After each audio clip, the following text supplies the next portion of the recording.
Salut tout le monde, donc là on va regarder une vidéo de Marc Blatta, c'est Nas Actu, premier sur les actus. Et après la vidéo, je vous dirai mon avis, donc c'est sur la sorcellerie chez les influenceurs. Un grave pavé dans la marque jette Marc Blatta. Donc bon croustille à tous, merci pour le pouce bleu et bon visionnage. C'est l'heure des croustilles. C'est l'heure des croustilles.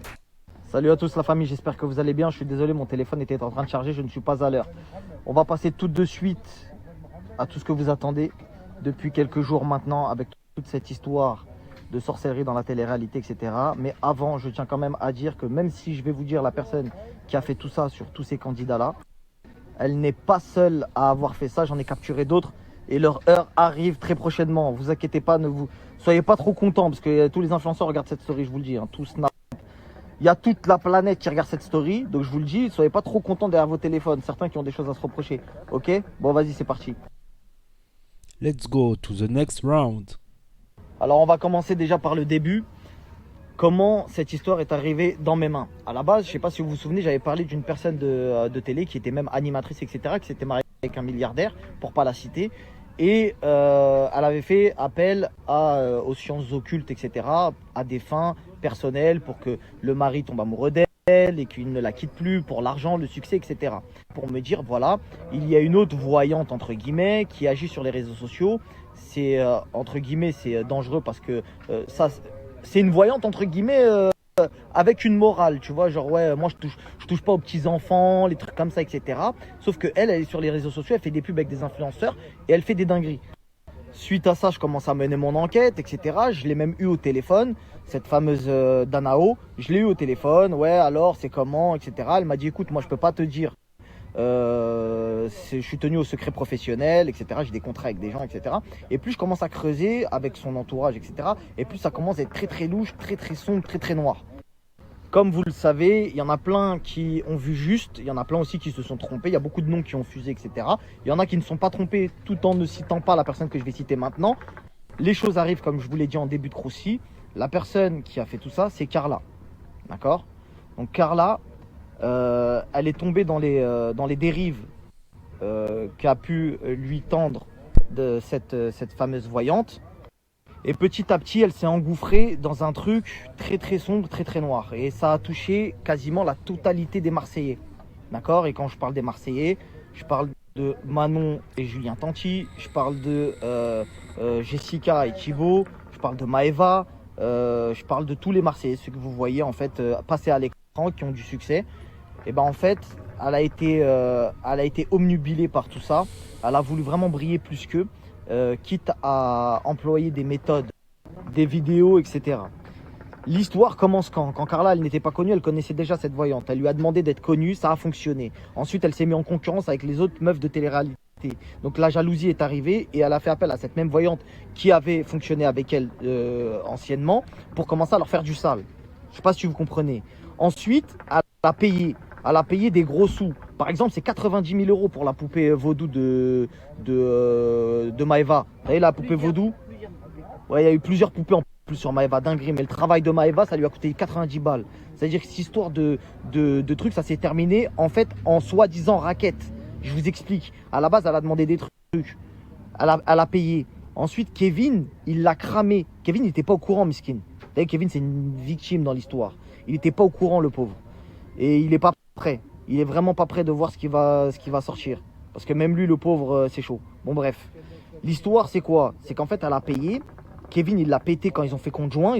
Ils ont voulu faire conjoint à un moment. Et il a dit, ouais, c'est quoi tous ces virements que tu fais à la voyante, l'autre, nanani, nanana. Elle a dit, non, en fait, je me fais racketter. C'est pas vrai, je me fais racketter. Quelques preuves, quelques petites choses, etc. qui vous prouvent un petit peu ce qu'elle fait. Parce qu'il n'y a pas que des candidats. Il y a aussi d'autres personnes. Je vais vous montrer. De Maeva rapidement et instantanément et que Carla redevienne et vienne à tout jamais la première des candidates de télé, les Marseillais. Poupée représentée par Maeva, fille brune, travaillant et jouant dans l'émission Les Marseillais, et Stéphanie Clairbois, fille blonde, jeune, ayant participé avec les Marseillais et le reste du monde. Je mets 2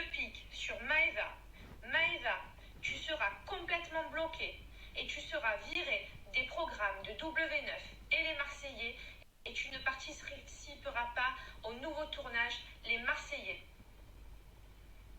Pique pour Stéphanie Clairblois. Stéphanie, je t'interdis de participer à toute émission sur les Marseillais contre le reste du monde. Moundir, tu ne partiras pas avec Kevin.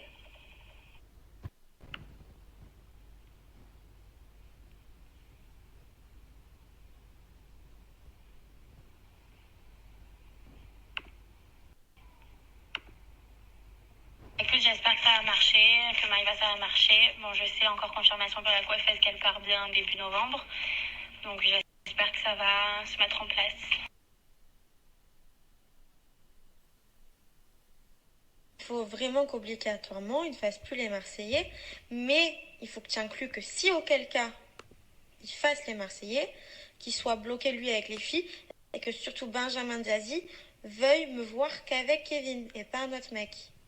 Et bien sûr que moi, je compte toujours plus que Kevin dans la télé. C'est-à-dire que c'est Benjamin et Florence m'écoutent uniquement à moi. C'est moi la star du programme. C'est moi qui fais ce qu'ils veulent dans ce programme-là. C'est pas eux qui vont choisir avec quel mec je dois être, c'est moi. Et s'il faut enlever le mariage de Julien Manon dans la prochaine saison et le remplacer par moi et Kevin, on le fait aussi. Il faut travailler sur les deux trucs. Soit qu'ils ne fassent plus partie des Marseillais radicalement et qu'ils soient Incroyable.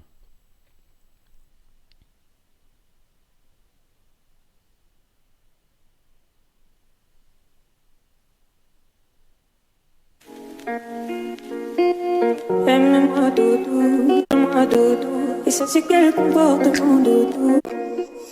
Aime-moi doudou, le comportement doudou, que soit clair, j'ai passé l'âge de jouer. J'ai dit, présent je coûte cher, dis-moi quel est mon bénéfice. En époux, montre-le-moi beaucoup, dis-le-moi, tu m'aimes beaucoup, et ça c'est quel comportement doudou. Tu peux chercher, elles n'ont pas le verre. Tu peux chercher, elles n'ont pas le verre. Faut mériter ce qu'on veut. J'ai barré tous les dalles, bien qu'on est en osmose. Ça serait jamais, non, non, jamais. Incroyable, incroyable, incroyable les révélations. Mais ça m'étonne pas. Franchement, je vais dire, ça ne m'étonne pas. Vu le niveau, Attention, vu le niveau qu'il y a dans les Marseillais, dans les téléréalités en général, le niveau, on va dire, excusez-moi d'être méchant, mais le niveau intellectuel qu'il y a chez les participants de télé-réalité, remarque, ils vont prendre des gens pas très fufutes parce que les gens intelligents, ça va pas intéresser la populace.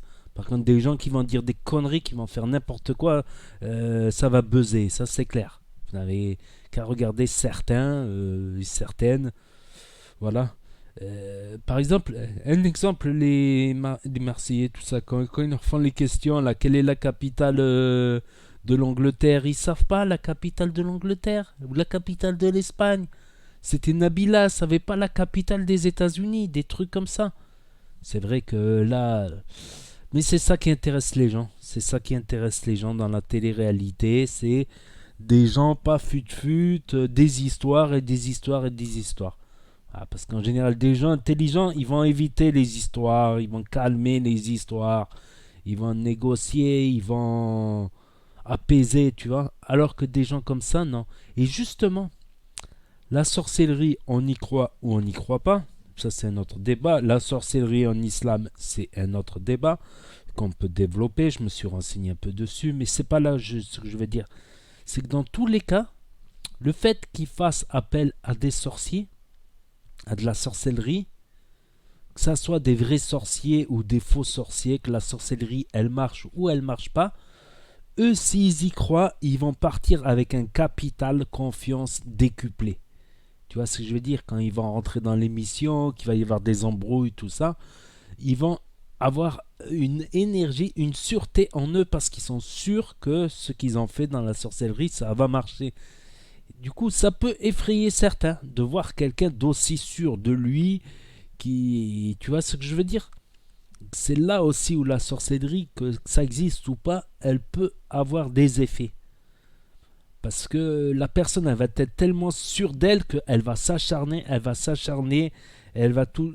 Cette sûreté en soi, tu vois, le commun des mortels, toi, moi, lui, on a tous nos périodes de doute, même si on l'avoue pas, tu vois. On a tous des périodes de doute. Faut se dire la vérité en face. Faut être honnête. Des fois, on doute même sur nous. Il y a des jours, on se sent beau, intelligent, marrant. Il y a des jours, on doute, on se trouve moins beau, on se trouve moins marrant, on est fatigué, tu vois.